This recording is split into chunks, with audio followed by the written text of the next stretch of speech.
Narcissists are really good at making you feel like it's your job to make them happy. And if they're disappointed in anything, it's your failure. It's your fault. And I figured with the holidays coming up, there's probably a lot of people out there struggling with upcoming plans and expectations, struggling with this feeling that they're under all this pressure to meet the narcissist's expectations.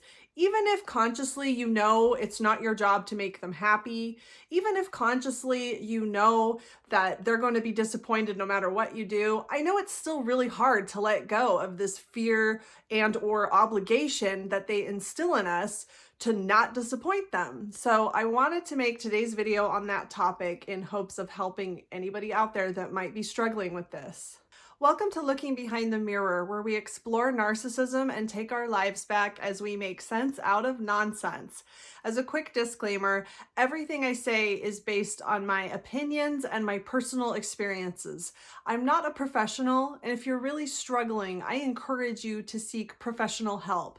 I am providing links below for you. I first want to talk about this feeling that a lot of us might have. I think that if we were raised by narcissistic parents or just emotionally immature, overly dependent parents, it was likely deeply ingrained in us to believe that we were responsible for our parents' or primary caregivers' happiness. If they were disappointed in us, it wasn't because they had unreasonable expectations, it was because we failed to do what we were supposed to do. That was the belief. That was the message.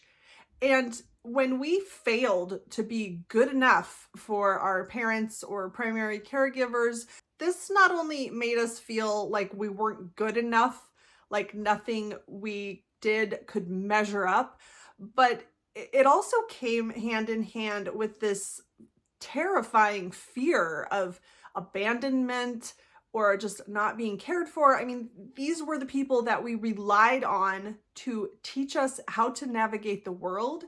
And these were the people we relied on for our basic physical needs, food, shelter, that kind of thing.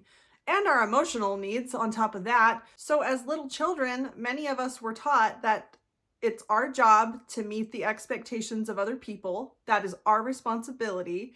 And there will be severe consequences if we fail to do that, when in reality, this was never anything that was within our control. If our parents were disappointed with us, that wasn't really our fault, and it wasn't really anything we could do anything about. And I think this goes also for people that were raised by these types of people who managed not to disappoint their parents.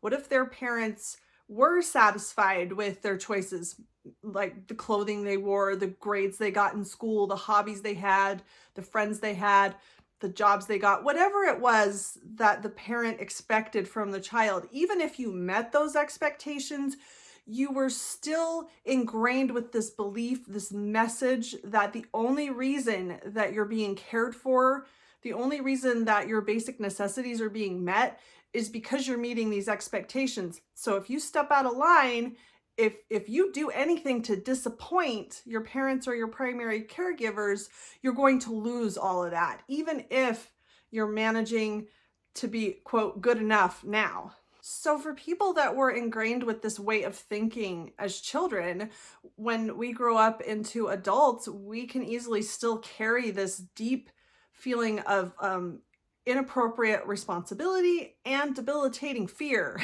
in the relationships that we have as adults, and also the relationships that we might continue to have with our primary caregivers.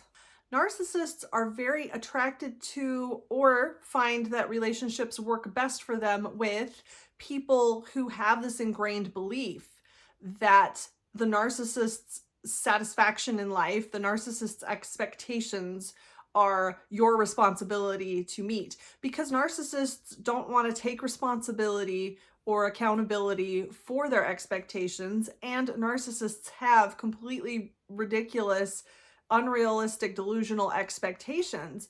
So these two things combined make it very attractive to a narcissist when they meet somebody who's been taught to take their expectations on as their responsibility, because the narcissist doesn't want to take responsibility for their own disappointments in life. So if we have this mindset and we end up in a relationship with a narcissist, not only do we feel responsible to make them happy, not only are we prone to take responsibility for their disappointments, but we also have this debilitating, terrifying fear of what will happen if we don't, because we have these old beliefs that tell us that if we disappoint the people that we depend on, that we're going to be abandoned, that we're not going to be acceptable anymore, we're not going to be loved, our needs aren't going to be taken care of.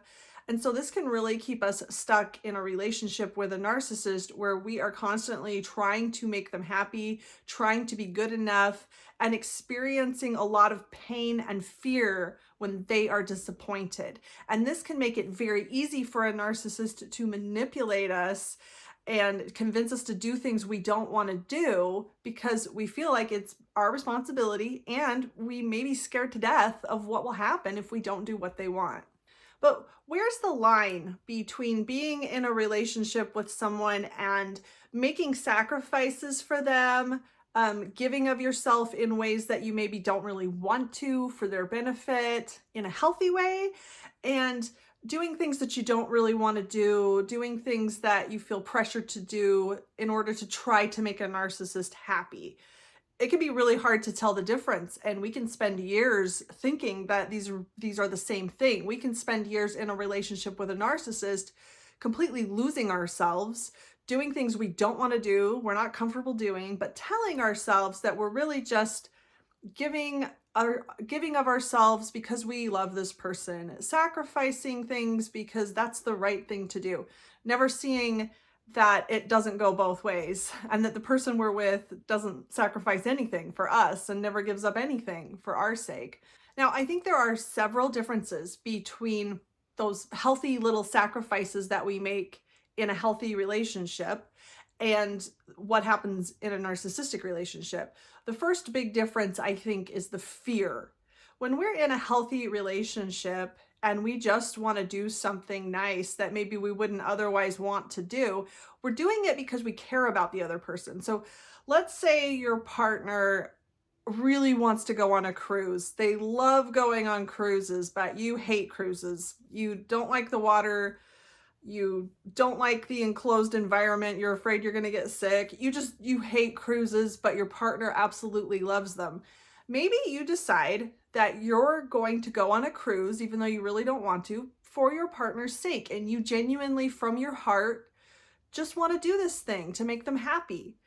That's one thing. But now, what if you do it because you're afraid that your partner is going to punish you if you don't, that they're going to hold it over your head for the rest of your life. They're going to bring it up in every argument. You're afraid that they're going to be angry with you. You're afraid of what will happen. And it feels like a crowbar in your soul, pushing you into things you really don't want to do. You're not doing it out of love. You're doing it out of fear. And that's one huge difference between making sacrifices for somebody you love and feeling compelled, like you really don't have a choice, feeling coerced to do things you don't want to do for a narcissist.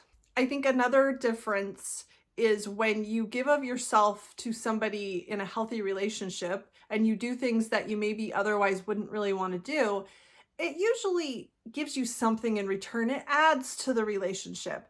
In the example I gave, if your partner really wanted to go on a cruise and your partner knew that you hated cruises, but you decided to go anyway, your partner would probably really appreciate that. And I think it would add to the relationship. It would build some trust. And I think it would be a good thing. It would edify the relationship. But when you do things for a narcissist that you don't really want to do, it all just gets sucked down a black hole. All that happens is you just lose a piece of yourself. There's no appreciation because the narcissist feels completely entitled. So if it was the narcissist that wanted to go on a cruise and you did not want to go on a cruise, the narcissist would just feel like that's something you should do because that's something they want. So if you decided to give in and do it, it would be more like this attitude of like, well, finally, wow, why did you have to make such a big deal out of that, instead of appreciating it? And one more difference, I think, is when you're giving of yourself to a narcissist, you're probably in this mindset of trying to earn their acceptance or keep what you feel is their acceptance. You're kind of desperate and afraid, and you're doing these things to try to be good enough.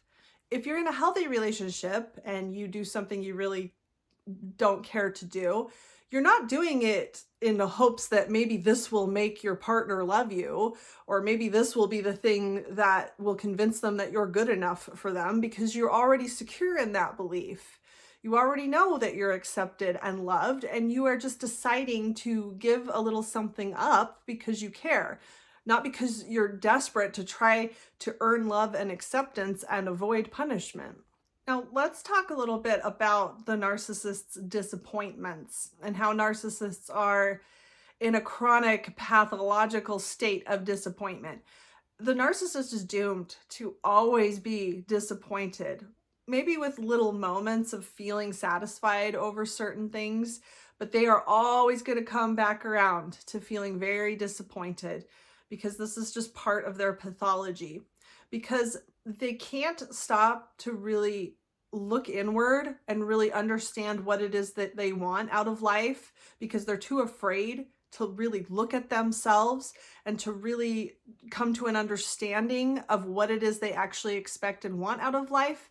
And so they are constantly stuck in this feeling of dissatisfaction and feeling like nothing is ever going to fill this big empty hole in the middle of their soul, because they're too afraid to actually look at it and try to address it. And so there's just this constant feeling of emptiness and pointlessness and meaninglessness. And they're looking outward, trying to find something else to fill that with. I think we all do this to a point. We all try to avoid certain things within us, but this is what a narcissist is. This is their whole personality. This is how they function. And this is pathological. They have a huge gaping hole in the middle of their soul, a huge gaping hole of meaninglessness and emptiness that they are constantly trying to fill, but they are never willing to look at anything that's actually going to fill that void. And so they think that if you go on a cruise with them, that's going to fill the void. Or if you just cook dinner the right way, or if you just fold your socks the right way, or buy the right kind of car, or whatever, that's going to fill that gaping hole. So instead of actually looking inward to try to figure out where this feeling is coming from, they just blame it all on you. And this is why they're constantly disappointed. And this is why no matter how hard you try, you're never going to make them happy. And the narcissist wants to make it your responsibility. And because this feeling of emptiness and meaninglessness is so overwhelming to them, it really feels life-threatening. So they might have this feeling in their head of, if you don't go on a cruise with me, you are going to ruin my life. And that's on you. That's your responsibility. None of us are responsible for the expectations of any other person. Expectations are a personal thing, and when they are communicated clearly and agreed to, that's one thing.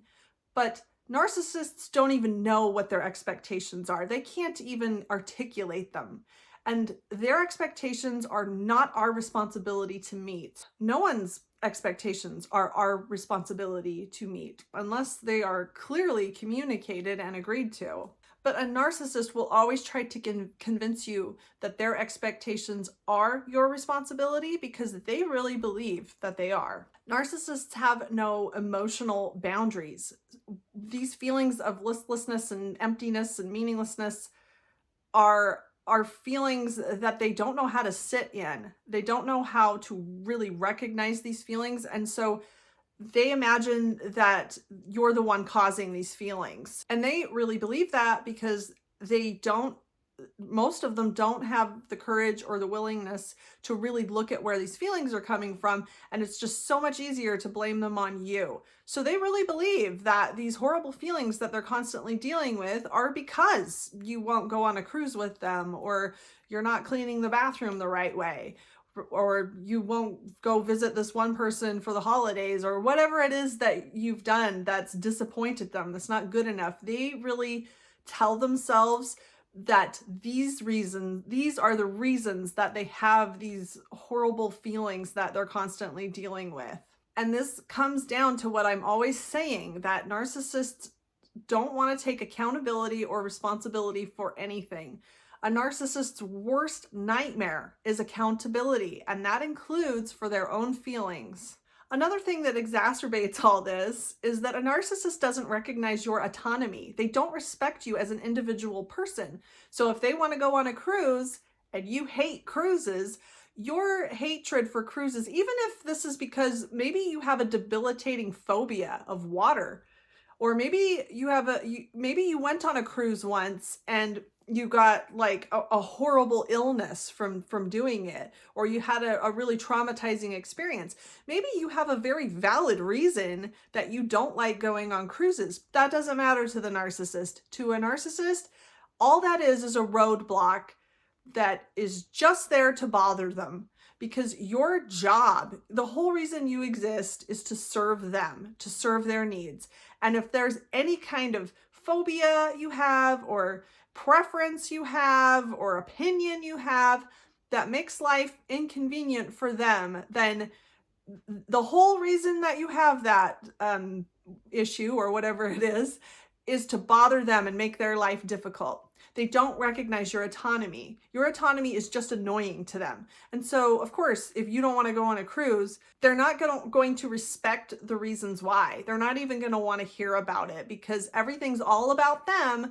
So if you have some reason that you don't want to do something that they want to do, there couldn't possibly be a good enough reason for that. You're just being difficult. And like, how dare you ruin everything for them because you're an autonomous person with your own preferences? How selfish of you. One more thing that makes this a little more difficult is that narcissists have this extremely black and white thinking. So if a narcissist thinks that going on a cruise is a good thing and a fun thing, that is what it is. There's no nuance. There's no room for other people's opinions. There's no gray area. It is correct and right that cruises are fun. And if you don't think cruises are fun, you are wrong. It's just black and white. A cruise is either good or it's bad. And if they think it's good, then you're wrong if you think it's bad. And a narcissist's ego can't take the idea that maybe they're wrong about thinking that a cruise is fun. So they're incapable of seeing the gray area. They're incapable of taking in other people's experiences and opinions and looking at things in a nuanced way. So to them, it's black and white. Cruises are either good or they're bad. And your opinion or their opinion is either right or it's wrong. So if they have one opinion and you have another, one of you's right and one of you's wrong. And if the narcissist has any say about it, they're going to be right and you're going to be wrong. So if you don't want to do what they want to do, it's because you're wrong and your opinion is inferior to theirs. And so that's going to add more fuel to the fire when you're trying to interject your preferences and your experience into decision making. Going back to what I was saying in the beginning of the video, if you're somebody that this resonates with, if you feel like it was ingrained in you to believe that it's your responsibility to make other people happy and not to disappoint anybody, I think it can be really empowering to visualize what it really means to disappoint somebody and to let go of that responsibility, to let people be disappointed in you. Make the best decisions that you can make based on what you think you should do, what you want to do, and then just let people be disappointed and teach yourself over time that disappointing people is not the end of the world. I should probably put a caveat in here. If you're in a relationship that is actually physically dangerous, none of this applies, because that's got to take priority. You really need to do whatever you need to do for your own physical safety. But if this is just about making somebody mad, disappointing somebody, I think it's very empowering to let go of this fear and to just let people be disappointed in you. Let them be mad. Stop taking on that responsibility. When we allow ourselves to be responsible for the expectations of someone who doesn't care about us, who doesn't see us as an autonomous person, we can lose ourselves in that relationship. We can get just completely sucked into this world of living for somebody else's expectations, somebody that doesn't care about us. And we can completely lose our identity, lose our preferences, lose sight of what we even want in life. And if you step back and look at the big picture of what all this really means, if you lose yourself in the service of trying to make somebody happy who's never going to be happy, that is actually much, much worse than anything that's going to happen if that person is disappointed in you, because that person's always going to be disappointed in you anyway. So I know it's easier said than done, and I know it's a process to unlearn these deeply ingrained beliefs. It's something we have to remind ourselves of every day. In any little situation we end up in, we need to ask ourselves, am I doing this because I think this is what I should do, because this is my decision? Or am I doing this because I'm afraid of what this person will think of me if I don't do this thing? I'm afraid that this person's going to be disappointed or mad at me. Are we losing ourselves in service of avoiding some imaginary consequence that isn't real anymore? We're not little kids anymore. We aren't dependent on other people for our survival, or most of us aren't anymore. And disappointing someone isn't the end of the world. And the price that we pay to try in futility to make someone happy who sees us only as an extension of themselves is a price much, much higher than the price we pay when we disappoint someone who doesn't really care about us. I hope this helps. If you like this video, give it a thumbs up and comment below any ideas you have for me for future videos. And don't forget to subscribe to my channel if you like this video and would like to see more like it in the future. Until next time, thanks. Bye.